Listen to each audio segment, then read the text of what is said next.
केंद्र सरकार नई पेंशन स्कीम यानी एनपीएस में बड़ा बदलाव कर सकती है। ये बदलाव गारंटीड पेंशन के लिए हो सकता है। एनपीएस में बदलाव पर सुझाव देने के लिए सरकार ने हाल ही में केंद्रीय वित्त सचिव की अध्यक्षता में एक कमेटी का गठन किया था और कमेटी के सुझाव के बाद इसमें बदलाव हो सकता है। माना जा रहा है कि कमेटी एनपीएस में से ज़्यादा रिटर्न को लेकर सुझाव दे सकती है। साथ ही कर्मचारी और सरकार की तरफ से एनपीएस के लिए योगदान को बढ़ाने पर भी सुझाव दिया जा सकता है। सर, किस तरीके के बदलाव की तैयारी चल रही है? एनपीएस में बदलाव की तैयारी शुरू हो गई है। एक बात के प्रति तो आप मुतमईन हो सकते हैं, आश्वस्त हो सकते हैं कि जो मौजूदा एनपीएस है वो उस तरह से नहीं रहेगी। अगले 3-4 महीनों में इसमें कुछ बदलाव होंगे। इसकी बड़ी वजह राजनीतिक रूप से ओपीएस की सफलता है, पुरानी पेंशन स्कीम की तरफ वापसी है, जिसका फायदा कांग्रेस को और कई सारे राज्यों में लागू करने पर मिला है। लेकिन सरकार की भी दुविधा कई विकल्पों के बीच दिखती है। हालांकि पुरानी पेंशन स्कीम की तरफ वापस जाने की संभावना बिल्कुल नहीं है, लेकिन 3 बड़े प्रस्ताव सरकार की मेज पर है, ऐसा संकेत मिल रहा है।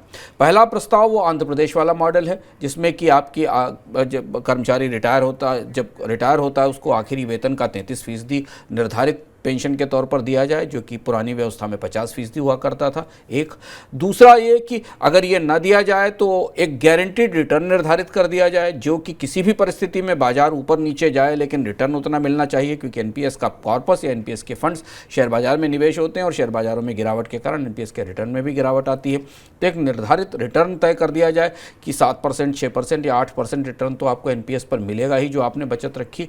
तीसरा विकल्प ये कि पुरानी पेंशन योजना और नई पेंशन योजना में एक और बड़ा फर्क है कि पुरानी पेंशन योजना महंगाई से प्रोटेक्ट करती है, क्योंकि उसमें डियरनेस अलाउंस भी मिलता है। पुरानी पेंशन योजना में जिस हिसाब से महंगाई बढ़ती है उस हिसाब से भुगतान भी बढ़ते हैं। नई पेंशन योजना में ऐसी भी कोई व्यवस्था नहीं है। अगर महंगाई बढ़ती है तो आपको होने वाले रिटर्न में आप उस महंगाई से कोई संरक्षण पेंशनर्स को नहीं मिलता। ये 3 विकल्प एक साथ काम कर रहे हैं। इन 3 विकल्पों में से कोई एक विकल्प शायद सरकार इसे आगे ले जाने की कोशिश करेगी। अभी इसका ढांचा स्पष्ट नहीं है। दूसरा एक और महत्वपूर्ण चीज़ है कि प्रस्ताव यह भी है कि कर्मचारियों का योगदान बढ़ाने की छूट भी नेशनल पेंशन स्कीम में दी जाएगी। यह भी प्रक्रिया इसके साथ आएगी। पर मान कर चलिए कि भारत में सरकारी पेंशन ढांचे में कुछ बड़े बदलाव तो होने वाले हैं, ऐसा लग रहा है।